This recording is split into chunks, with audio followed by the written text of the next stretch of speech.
Hey everyone, Pathetic Ivy here, and recently Mojang just finished announcing all the mobs for their Minecraft mob vote. For those who don't know, every year Mojang, the company behind Minecraft, allows the community to vote on a creature to be added to the game. In concept, this allows the community to get together and decide on what's best for the future of the game they all love, but in practice this leads to toxicity in the community. But no, today I'm not discussing the community or if Dream is going to rig this one or not. My issues with the mob vote this year are with the mobs themselves. So with that, we'll get right into it. My first issue is with the crab and the armadillo. They both sound great on paper, until you actually think about it. First of all, nobody actually cares for the mobs themselves, just what they drop. Every time I've seen people talk about which of the two they're voting for, the reasoning is never about the mob itself, just what they drop. There's also the issue with how hard it is to find the mobs. Crabs and armadillos only spawn in mangrove swamps or savannas, respectively.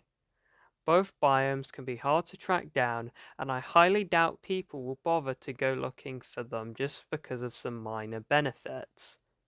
People couldn't even be asked to find the alley, a pretty cool mob, just because they were in hard to find locations. Now, for my issues with the penguin. The penguin is the mob I will be voting for, on the singular fact that it feels like an actual mob, and not just an item dispenser. But it still has its own issues. First of all, it's a direct rip-off of the dolphins, just now they're used for travelling in boats. It just feels very unoriginal. There is also the problem that they will become pretty much worthless in the late game. By the late game, most will have a Riptide Trident with mending, so people will mainly use it for just the novelty. Now, my number one issue with the mob vote this year is they all just kind of suck. Okay, yes, that is a very broad statement. But what I mean is, in previous mob votes, we got a mob with interesting mechanics like the Copper Golem, which would completely change how people look at Redstone, or the Isolager, which would be a new mob to fight against and could have made raids a bit more interesting. The list goes on for mobs that would have completely changed certain aspects of Minecraft, mobs like the LA or Rascal being on the list. So it often made it a hard decision on who to vote for, but this year we just have a list of minor buffs that people will care about for maybe a week. Alright, time for a conclusion. I can sit here and pretend to be all high and mighty, but what would I actually do about the situation? Well, that has two sides to it.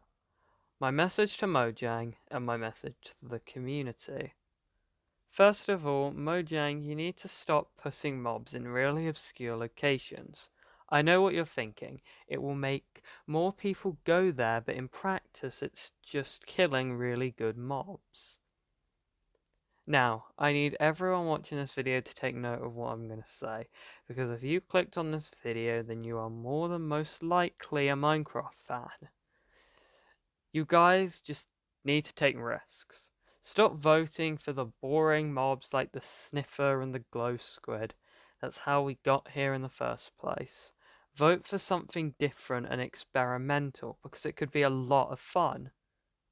On that note, I've been Pathetic Ivy, and I bid you farewell.